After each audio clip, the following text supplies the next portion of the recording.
जय श्री राम।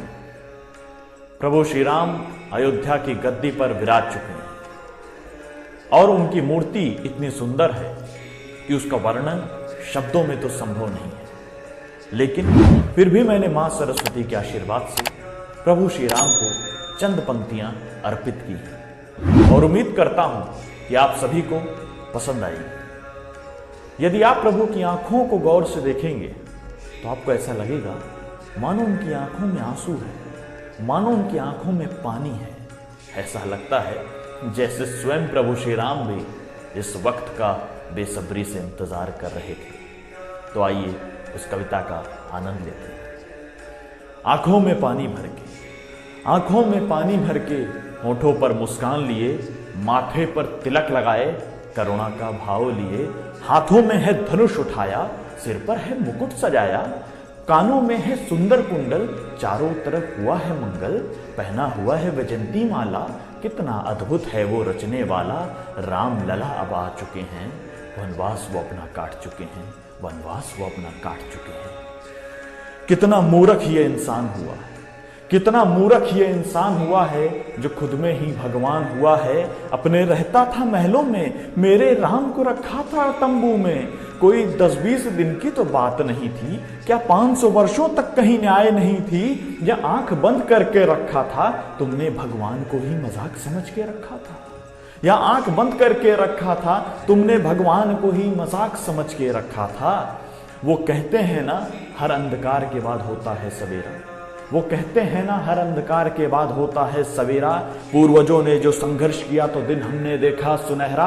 अयोध्या की मिट्टी पर प्रभु के पांव पड़ चुके हैं, राम का मजाक बनाने वाले धड़ से उखड़ चुके हैं। अब इसके साथ बढ़ा अयोध्या की माटी का मान है, और उसे माटी कहना पाप है। वो तो अमृत के समान है, वो तो अमृत के समान है। कितने वर्षों तक बजरंगी ने था कमान संभाला, आखिर अब आ चुका है उनका रखवाला। हनुमान गढ़ी में जाकर अब बजरंगी विश्राम कर सकेंगे, बहुत उन्होंने पहरा दिया, अब राम राम जप सकेंगे, अब राम राम जप सकेंगे। भला ऐसा भी कहीं कोई महान हुआ है, भला ऐसा भी कहीं कोई महान हुआ है जो खुद से ज्यादा राम को चाहे। वो बस हनुमान हुआ है, वो बस हनुमान हुआ है। भरत भैया के भी जन्मों का त्याग सफल हुआ, भरत भैया के भी जन्मों का त्याग सफल हुआ। उनका भी एक संकल्प था जो पूरा हुआ। वो बैठे रहे जमीन पे, बड़े भाई के खड़ाओं का मान रखा, कोई परिंदा भी पर न मार सके, ऐसा उन्होंने अयोध्या का ध्यान रखा। और शत्रुघ्न तो छोटे थे, उनको बस इतना इंतजार था मेरे भैया आ जाएं।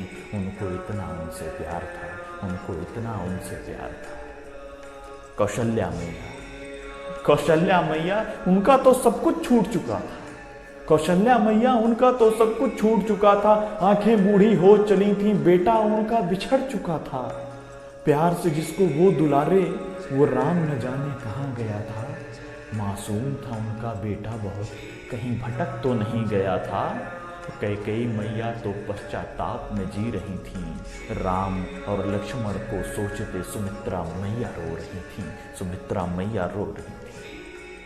और धन्य है वो राम, धन्य है वो राम जिन्हें लक्ष्मण सा भाई मिला, धन्य है वो राम जिन्हें लक्ष्मण सा भाई मिला। उन्हें हर एक संघर्ष पे भाई का साथ मिला, जिसने त्याग समर्पण कर सब कुछ छोड़ दिया। ऐसा एक वो भाई था जिसने निद्रा को भी छोड़ दिया, जिसने निद्रा को भी छोड़ दिया। और सीता मैया तो देवी का वो एक रूप है, और सीता मैया तो वो देवी का एक रूप है। महल को छोड़ा जंगल अपनाया, पत्नी का असल स्वरूप है। महल को छोड़ा जंगल अपनाया, पत्नी का असल स्वरूप है। आखिर ये सब देखकर कैसे राम लला ना रो देते, आखिर ये सब देखकर कैसे राम लला ना रो देते। अपने अंदर की खुशियों को कैसे राम बता देते। एक तरफ थे उनके अपने जो उनको देख उछल रहे थे, वहीं उनके भक्तों के भी आंखों से आंसू छलक रहे थे, वहीं उनके भक्तों के भी आंखों से आंसू छलक रहे थे। कोई उन्हें पूजना चाहता तो कोई आलिंगन करता, कोई उन्हें पूजना चाहता तो कोई आलिंगन करना। आसान नहीं है ये सब शब्दों में बयां करना कि उनके स्वागत के खातिर सब देवता अयोध्या पधार चुके हैं। राम लला आ चुके हैं, वनवास वो अपना काट चुके हैं, वनवास वो अपना काट चुके हैं। बहुत